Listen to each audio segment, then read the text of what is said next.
ವೀಕ್ಷಕರೆಲ್ಲರಿಗೂ ನಮಸ್ಕಾರ. Super food ಸೆಗ್ಮೆಂಟ್ಗೆ ಸ್ವಾಗತ. ನಾನು ನಿಮ್ಮ ಅಶ್ವಿನಿ ಕೆ ಚಕ್ರಸಾಲಿ, ನಾರಾಯಣ ನೇತೃತ್ವದಲ್ಲಿ ಆಹಾರ ತಜ್ಞನಾಗಿ ಕೆಲಸ ನಿರ್ವಹಿಸುತ್ತಿದ್ದೇನೆ.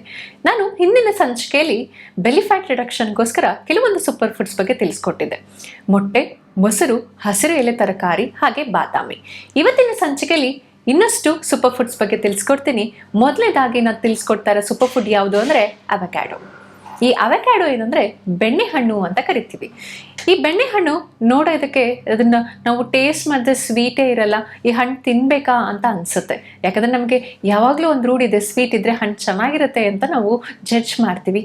ಆದರೆ ಈ ಬೆಣ್ಣೆಹಣ್ಣಲ್ಲಿ ಎಷ್ಟು ಪೋಷಕಾಂಶ ಭರಿತವಾಗಿದೆ ಅಂತಂದರೆ ಯಥೇಚ್ಛವಾದ ಒಮೆಗಾ 3, ಒಮೆಗಾ 6 ಫ್ಯಾಟಿ ಆಸಿಡ್ಸ್ ಇದೆ. ಅದರ ಜೊತೆಗೆ ಕಾರ್ಬೋಹೈಡ್ರೇಟ್ ತುಂಬಾ ಕಮ್ಮಿ ಇರುತ್ತೆ. ಈ ಕಾರ್ಬೋಹೈಡ್ರೇಟ್ ಕಮ್ಮಿ ಇರೋ ಕಾರಣ ಇದನ್ನು ನಾವು ಯಥೇಚ್ಛವಾಗಿ ಸೇವನೆ ಮಾಡೋದ್ರಿಂದ ಯಾವುದೇ ಥರ ನಮ್ಮ ದೇಹದಲ್ಲಿ ಎಕ್ಸ್ಟ್ರಾ ಕ್ಯಾಲೋರೀಸ್ನ ಕೊಡಲ್ಲ. ಹಾಗೆಯೇ ಇದು ಕಾರ್ಬೋಹೈಡ್ರೇಟ್ಸ್ ಕಮ್ಮಿ ಇರೋ ಕಾರಣ ವಿಸರಲ್ ಫ್ಯಾಟ್ ಡೆಪಾಸಿಷನ್ನ ಕಮ್ಮಿ ಮಾಡ್ತಾ ಬರುತ್ತೆ.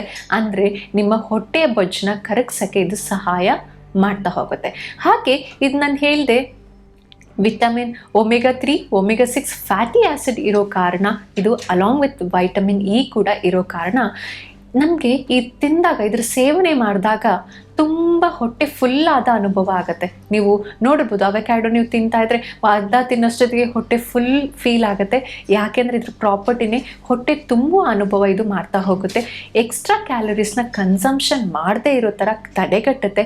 ಅದರ ಜೊತೆಗೆ ಕ್ರೇವಿಂಗ್ ಆಗದೆ ಇರೋ ಥರನೂ ಕೂಡ ನೋಡುತ್ತೆ. ಯಾಕೆಂದರೆ ಈಗ ವಿಸರಲ್ ಫ್ಯಾಟ್ ಡೆಪಾಸಿಷನ್ ಆಗೋಕ್ಕೆ ಮೇನ್ ಕಾರಣ ಅಂದರೆ ಯಥೇಚ್ಛವಾದ ಕಾರ್ಬೋಹೈಡ್ರೇಟ್ ಕನ್ಸಂಪ್ಷನ್ನಿಂದ ನಮಗೆ ಈ ವಿಸರಲ್ ಫ್ಯಾಟ್ ಡೆಪಾಸಿಷನ್ ಜಾಸ್ತಿ ಆಗುತ್ತೆ. ಆ ಪ್ರೋಸೆಸ್ನ ನಾವು ತಡೆಗಟ್ಟಿದಾಗ ಈ ಬೆಲ್ಲಿ ಫ್ಯಾಟ್ ಫಾರ್ಮೇಷನ್ನು ಮತ್ತು ಬೆಲ್ಲಿ ಫ್ಯಾಟ್ ರಿಡಕ್ಷನ್ನಿಗೂ ಕೂಡ ಎರಡೂ ಕೂಡ ಸಹಾಯಕಾರಿ ಆಗಿರೋದ್ರಿಂದ ನೀವು ನಿಮ್ಮ ಆಹಾರ ಪದ್ಧತಿಯಲ್ಲಿ ಅವಕ್ಯಾಡೋನ ಇನ್ಕ್ಲೂಡ್ ಮಾಡೋದ್ರಿಂದ ಬೆಲ್ಲಿ ಫ್ಯಾಟ್ ಕರಗುತ್ತೆ.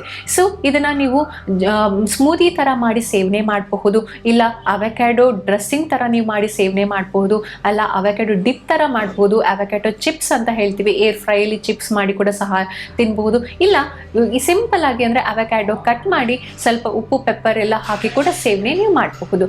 ನಿಮಗೆ ಯಾವ ಥರ ಈಸಿ ಅನ್ನಿಸ್ತೋ ಆ ಥರದ ನೀವು ಸೇವನೆ ಮಾಡೋದ್ರಿಂದ ನಿಮಗೆ ಬೆಲ್ಲಿ ಫ್ಯಾಟ್ ರಿಡಕ್ಷನ್ ಈಸಿ ಆಗುತ್ತೆ. ಯಾವುದೇ ಥರ ಸಪ್ಲಿಮೆಂಟ್ಸ್ ಅಥವಾ ಯಾವುದೇ ಥರ ಮೆಡಿಸಿನ್ಸ್ ತಗೊಳ್ಳೋ ಅವಶ್ಯಕತೆ ಇರಲ್ಲ. ನೆಕ್ಸ್ಟ್, ಮೀನು. ಈ ಮೀನು ನಮಗೆ ಯಥೇಚ್ಛವಾಗಿ ನಮಗೆ ತುಂಬ ಇಷ್ಟ. ಫಿಶ್ಶು, ಈಗ ಫ್ಯಾಟಿ ಫಿಶ್ ಅಂತಲೂ ಹೇಳ್ತೀವಿ, ಸಾಲ್ಮೊನೆಲ್ಲಾ ಅಂತ ಹೇಳ್ತೀವಿ, ಇಲ್ಲ ಅಂತಂದರೆ ಬೂತಾಯ್, ಬಾಂಗ್ಡೆ, ಈ ಥರದ್ದೆಲ್ಲ ಫ್ರೆಶ್ ಮೀನುಗಳು ಏನು ಸಿಗುತ್ತೆ, ಯಥೇಚ್ಛವಾದ ಒಮೆಗಾ 3 ಫ್ಯಾಟಿ ಆಸಿಡ್ಸ್ ಇರುತ್ತೆ. ಈ ಒಮೆಗಾ 3 ಫ್ಯಾಟಿ ಆಸಿಡ್ ಜೊತೆಗೆ ಇದು ಪ್ರೋಟೀನ್ ಕೂಡ ಇರುತ್ತೆ. ಈ protein plus omega 3 fatty acid plus vitamin ಇರೋ ಕಾರಣ ನಿಮಗೆ ಒಂದು ಪ್ರೋಟೀನ್ ರಿಕ್ವೈರ್ಮೆಂಟು ನಿಮ್ಮ ದೇಹಕ್ಕೆ ರೀಚ್ ಆಗುತ್ತೆ. ನಾನು ಆಗಲೇ ಹೇಳಿದೆ, ನಿಮ್ಗೆ ಎಲ್ಲೆಲ್ಲಿ ಫ್ಯಾಟ್ ಡೆಪಾಸಿಷನ್ ಆಗುತ್ತೋ ಅಲ್ಲಲ್ಲಿ ಮಸಲ್ ಫಾರ್ಮೇಷನ್ ಆದಾಗ ನಿಮಗೆ ಟೋನಿಂಗ್ ಬಾಡಿ ಆಗುತ್ತೆ ಅಂತ ಹೇಳಿದೆ. ಈ ಟೋನಿಂಗ್ ಬಾಡಿ ಫಾರ್ಮೇಷನ್ ಆಗಿ ಈ ಫಿಶ್ ಹೆಲ್ಪ್ಫುಲ್ ಕೂಡ ಆಗಿರುತ್ತೆ. ಹಾಗೆ ನಮಗೆ ಈ ಸ್ಕಿನ್ ರೆಜುನೇಷನ್ ಆಫ್ ಅ ಸ್ಕಿನ್ ಅಂತ ಹೇಳ್ತೀವಿ, ಯಾವಾಗ ಎಲ್ಲೆಲ್ಲಿ ನಮಗೆ new growth of a cells formation ಕೂಡ ಈ ಫಿಶ್ ಸಹಕಾರಿಯಾಗಿರುತ್ತೆ. ಅದರ ಜೊತೆಗೆ ಬೆಲ್ಲಿ ಫ್ಯಾಟ್, ಒಳಭಾಗದ ಫ್ಯಾಟ್, ವಿಸರಲ್ ಫ್ಯಾಟ್ನ ಕಮ್ಮಿ ಮಾಡೋಕ್ಕೂ ಕೂಡ ಇದು ಸಹಾಯ ಮಾಡ್ತಾ ಹೋಗುತ್ತೆ. ನೀವು ವಾರಕ್ಕೆ 1 ಬಾರಿಯಿಂದ 2 ಬಾರಿ ತನಕ ನೀವು ಮೀನನ್ನು ಸೇವನೆ ಮಾಡಬಹುದು. ಯಾವ ಥರ ಉಪಯೋಗಿಸ್ಕೋಬೇಕು ಅನ್ನೋದು ವೆರಿ ಇಂಪಾರ್ಟೆಂಟ್. ನಾವು ಯಾವಾಗ ಇದನ್ನು ಕರೆದು ತಿಂತೀವೋ ಈ ಒಮೆಗಾ 3, ಒಮೆಗಾ 6 ಫ್ಯಾಟಿ ಆಸಿಡ್ಸ್ ಏನಿರುತ್ತೆ ಅದು ನಮ್ಮ ದೇಹಕ್ಕೆ ಯೂಸ್ ಆಗಲ್ಲ, ಅದು ವೇಸ್ಟ್ ಆಗ್ತಾ ಹೋಗುತ್ತೆ. ಸೊ ನಾವೀಗ ಡೀಪ್ ಫ್ರೈ ಫಿಶ್ ಅಂತ ಹೇಳ್ತೀವಿ, ತುಂಬ ಎಣ್ಣೆ ಒಳಗೆ ಕರೆದಿದ್ದನ್ನೇ ಕರಿತಾ ಇದ್ರೆ ಈ omega 3, omega 6 fatty acids use ಆಗಲ್ಲ.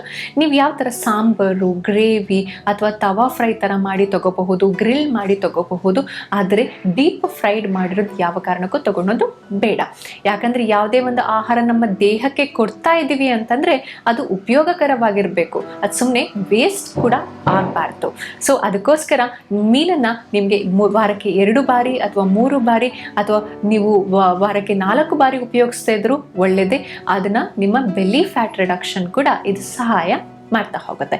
ನೆಕ್ಸ್ಟ್, ವಾಟರ್, ನೀರು.